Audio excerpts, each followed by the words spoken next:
Welcome back to the best podcast on YouTube, and the Gurus of the Gridiron are here to tell you who's going to win the Monday Night Football matchup of Week 11. Let's just get it started right here. We got the Falcons taking on the Seahawks in Seattle, and you know that's where the 12th man lives. That's why I think the Seahawks have the advantage here. I mean, you've got the magician, you've got the receivers. I know you lost Richard Sherman to a terrible injury. Prayers up for him. But you've still got defensive players around there still. I know the corners and the safeties, the back four, if you will, the secondary will not be as good.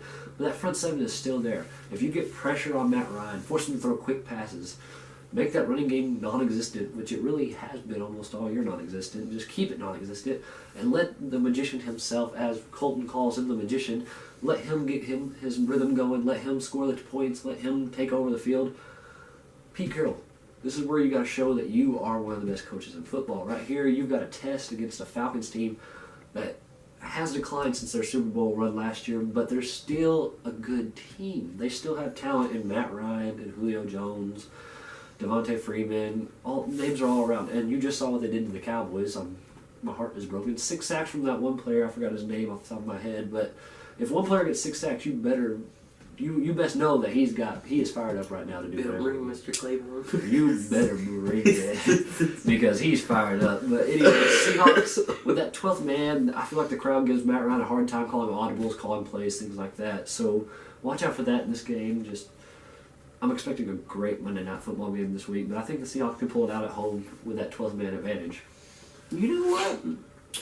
I'm going to go ahead and say this right now, and I think that the Seahawks are a great football team. I'm not going to lie. But I think the Falcons might have found something last week. I mean, I know the Cowboys were reeling, but the Falcons coming off a bye, coming into Jerry's world, really proved something to me. And I think they still have the fight that they can get in the wild card and show why they were so good and got to the Super Bowl last season. And just, these guys have a better pass rush than what they did. I mean, they got Tack McKinley out of UCLA, was a great first-round pick. Claiborne had freaking 6 sacks last week. Vic Beasley led the league in sacks last year. These guys got the pass rush. And then they signed Dontari Poe, former Pro Bowl D tackle. These guys, and Trufont's a great quarterback. These guys got the players on defense to actually control the Seahawks. And they haven't had the best running game. And I don't think, even getting Dwayne Brown, they haven't really showed a resemblance of a running game. And I think Russell Wilson is going to have to keep doing him. And coming off that loss off the Redskins, I mean, I know that it's a hard loss right there. And hopefully they could show something coming off a bye. But I think the Falcons are going to be playing harder. And I think Tevin Coleman had the breakout game that he needed, really showing something after Devontae Freeman went down with a concussion. Matt Ryan, just show something. Show something from your MVP year. You got to get that man going. You got to get the man going. The best wide receiver in the league. You got to get Julio going. Richard Sherman's hurt. I just want to say shout out to you, man. You were a heck of a player. Come back stronger than ever. You're a great corner, man. But just without you, I think Julio's going to get going. I mean, they got arguably the 2 best safety, definitely the best safety tandem in the league. But as long as you get Julio going, I think that would be real good. And then you got Sanu, and then you got Hooper. Hooper's a really underrated tight end, and then Coleman catches great out of the backfield. I mean, you have the weapons to succeed on both offense and defense. I want to see something. I want you to show me some resemblance from last year. I've been wanting to see this all season. Show me something great on Monday Night Football. This will put y'all still in the wild card. I can see y'all getting the wild card. Y'all can't catch the Saints, I'm not going to lie. They're winning y'all's division. But I think Coleman will have a big game. You got to get Julio going. Matt Ryan will show me something. I got to see something. Prove to me last year wasn't the fluke, Matt. Matty Ice, where are you at, man? I need you. I need you. One matchup I'm looking at, and I can already tell where this is going as soon as I say this name.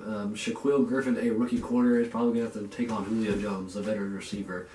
Look at that matchup there, and that gives the advantage greatly to the Falcons. I know I'm rooting for the Seahawks. I predict the Seahawks, but when I look at Shaquille Griffin taking on a veteran in Julio Jones, who's proven he's the best time and time again, They just signed Byron Maxwell, who was on their team when they had that Super Bowl run. So he could be the number one corner starter now. I really don't know, but either way, I mean that's the same Byron Maxwell that I continuously had on penalties when he was with the Saints and with the Seahawks. So I mean that is the same guy. So keep your eye on that. That's something to keep your eye on. Either way, several penalties from Byron Maxwell, Shaquille Griffin getting burned. You better hope Earl Thomas and Cam Chancellor can find something out because those are arguably the two best safeties in the league.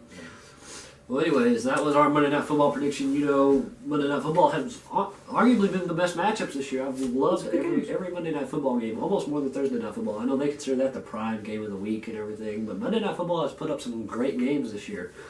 And that's why we like to inform you about who we think is going to win, because, you know, Monday Night Football is important too. It matters. I know a lot of people don't watch it and things like that, but, man, great games in Monday Night Football. So make sure you check in for the power rankings for next week.